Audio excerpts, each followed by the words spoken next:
Hi everyone, I'm here at the Village Haberdashery with... Hello everyone! It's Karen's book launch and she's really kindly let us come here a bit early, have a cheeky glass of fizz. Absolutely. And talk about your book. Thank you so much. So, do you want to tell us a bit about it? And then I've got some questions. Okay, so... I'm going to hold it up in a... Oh, thank you. So it's the Little Book of Sewing, and come in with that. it's a gorgeous little hardback, and it's all arranged around the kind of the emotional themes of sewing. Yeah, I was approached to write this book, and I was trying to think about how I could arrange it. And the emotions of sewing have always been really important to me. So the fact that it kind of gives you confidence and self-worth, and I thought that was a really good hook for the book. So I started to plan out chapters on that basis, and it all just came together really well. I'm sorry, there's people behind us having a really nice time. So there's giggling, just ignore it. People having fun already. Yeah, exactly. So you say you were approached to write it. How did that come about? Well, I am very lucky that because I've worked in publishing for a long time, it was one of those just really fortuitous coffees where I met a friend and we were just chatting, and she said, "You should write a book about sewing," and I was playing it really cool, being like, "Yeah, I guess." And then she's like, "You should speak to my colleague who'd set up this new non-fiction list at Head of Zeus." And I took that with a pinch of salt, because in publishing there are lots of these conversations that go on that lead to nowhere. And didn't really expect anything to come of it. And then this editor did get in touch with me quite quickly. And then she invited me in for a meeting. Half an hour before the meeting, I thought, I guess I should write a book proposal. You jammy. I know, I'm not lying. And so I went in with, of course it wasn't a full book proposal, it was kind of the beginnings of the book proposal. On the back of a postcard. Exactly. So I went in for this meeting, and then she's like, "So I'm pitching. And somebody who's coming here tonight for the book launch, as I'm talking to this editor, I see him walk into the office, and he's waving at me over this woman's shoulder, so I'm just like, my head is all over this space. I hate that where you have to look at the person and you can see something in the background. So I was all like, pitch. Hi John, pitch. And like part of my brain was going, I wonder if John's up for a drink tonight. But also trying to kind of like, convince Ellen that this was a decent proposal.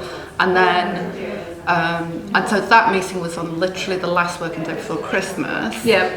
2 years ago. So then I had to spend Christmas writing the full proposal. So how long, once it all got approved, how long did it take to write?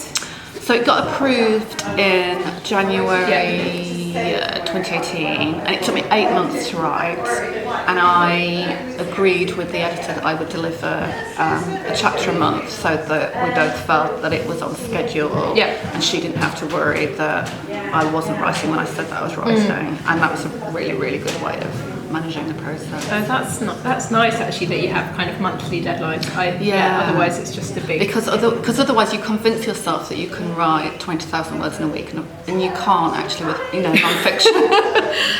You do have to think, you have to research, you have to reach out to people. It takes longer than you think, and there was 1 month where I missed my own self-set deadline, so I had to write 2 chapters in a month. And it was right when it was like really hot summer, and I was just in this cafe up in Derbyshire where my family come from, and it was not a hipster cafe where you go to work. It was a cafe where people were going for hen do's and family gatherings, and then there was me, this really hot cafe, just being like,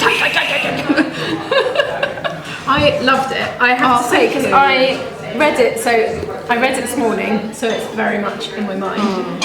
And it's so positive, and that's what I loved about it. Because I was thinking, when you told me you were writing it, I wasn't sure what it was going to be, and I love it because it's perfect. If you're a beginner sewer, it's perfect because there's loads of really useful things in there, including how to thread, like from literally the basics through to what different sewing needles you need for projects. It was really that side of it, how to not thread. And then the other side of it, which was the bit I really loved, it was just so positive about sewing and what it's all about. And yeah, I found it really inspiring, and I feel like I actually want to sew again, because I haven't sewn for ages. Oh, fantastic. Yeah, I mean, I really wanted it to be something that anybody could dip into. Even somebody who has never sewed, actually. And actually I was really pleased, because my best friend from school kind of tweeted about it last night, and she said, oh, I think anybody could read this book. It's kind of life lessons as much as it is. sewing. It's totally, it's how you should be, it's how you should feel about your hobby, about body image, which is something that I know we all struggle with. I just thought it was amazing. Oh, thanks so much. I'm really pleased. So now it's out in the open, how are you feeling about it? Because you must have handed it in, and then it kind of goes dead for a while, and now it's... I mean, it's this really, all through the process, it doesn't really feel real, and you send off your manuscript, and then it all kind of goes quiet, and publishing is all slow, quick. But it wasn't really until I got advanced copies of it that I was able to look at it, and just because I'd been delivering chapters at a time, actually, I hadn't seen the whole book as a whole, and had every faith in Head of Zeus, but I don't think I quite appreciated how lovely that package would be, like the production on it. It's beautiful. It feels so nice. So the front of it's kind of, it's cardboard, but it's kind of textured card, and then the paper inside. It feels, and it feels quite crafty in a nice way, in a chic way. It feels really nice. The other thing I wanted to ask you was the thing that I first saw this morning and actually spat my tea out, is the dedication. So the dedication is TMOS. Do you want to tell us about this? I think anyone who lives in London and is really into sewing will know exactly who this is. So for anybody who doesn't know, TMOS stands for the man outside Sainsbury's, and he is the market stall holder. I now know that his name is Hassan.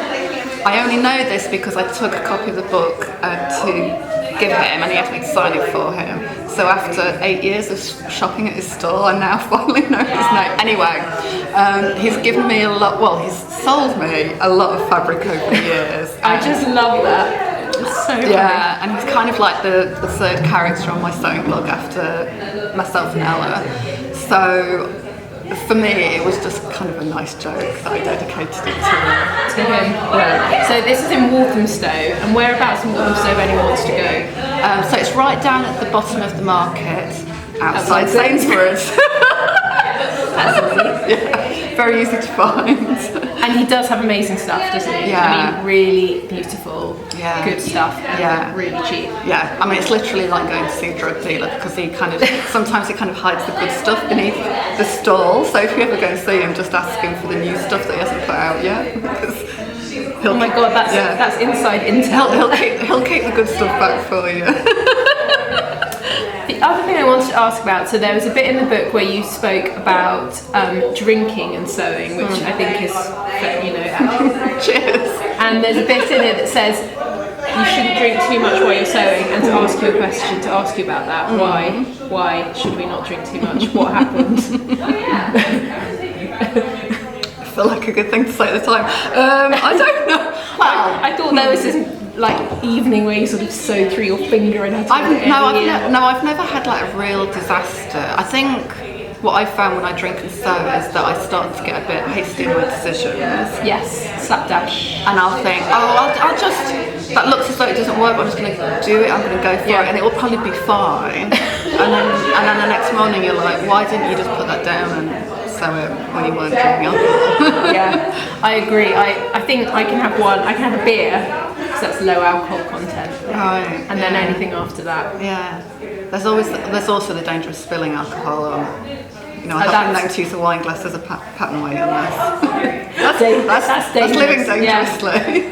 As long as Well, I've spilt enough alcohol down items of clothing. It all comes out eventually. You know what? There's so many times that I've wanted to order that. You know the ebook that's about taking stains out of fabric. Yes.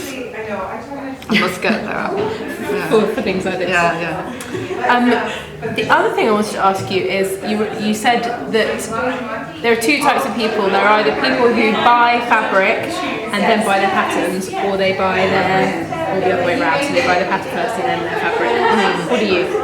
I think, as a general rule, I'm more led pattern than fabric. So I do the odd bit of spontaneous fabric purchases, but I find that those fabrics often spend like 18 months in my stash cupboard. I completely agree. I'm exactly the same as you. I buy the pattern, then I go hunting for the fabric. Yeah. And I actually really enjoy it, because otherwise then you end up with a stash that you don't use. So that's mine. And do you find once it goes into the stash, I very rarely use it. Yeah, and actually I had a massive purge recently where I got rid of a lot of fabric that was like, you're just never going to use this fabric. Because also your tastes change. Like you'll buy something spontaneously and then it sits for 2 years and then you're like, I don't like that anymore. I totally agree. Cool. I don't know if I've got anything else to ask you. Well, thank you so much. I really appreciate you even wanting to chat to me about it. Oh no, it's really exciting. I think the other thing that's really exciting is that there aren't many sewing books that aren't kind of pattern books and step by step. It's more about the feeling that it gives you and the hobby that it is, and thinking about it as a general broad topic. I thought that was really another nice feature of it. I think it's the perfect book to have on your bedside table, or by your sewing machine, where you just need a little bit of a G-up, and it's like it's a hug. That's what it is. It is, because I love that. Thank you. So when you're having a hug in a book, so basically when everything's going wrong and you've tried to do that buttonhole and it's up, and you just take a step back, get a glass of wine, open the book, read one chapter. Oh, actually, there is one thing that I want to say to you, because I only wrote the last chapter of this after I came to the weekend, the Sew Weekender, because I thought I'd finished writing the book, and then I had a dreadful time sewing. I had a lovely time at the weekend, but my sewing was awful. I was walking back to my room feeling really frustrated with my sewing, and it helped me understand that actually the book isn't complete if you don't cover some of the negative emotions around sewing when you get frustrated. And there is no feeling like that frustration. I don't think I have it in anything else. I actually threw something out in the outside bin, so I walked out of my flat, down the stairs, threw it in the bin, swore at it out loud to the street, slammed, walked back in. Felt great after. You feel great, but then your neighbours are all like, who's this mad woman? My neighbours have been thinking that for years. So. I live in Brixton. Cool, well, we are now going to go and drink some more Prosecco and hear you talk about it. So thank you for chatting to us. Well, thank you.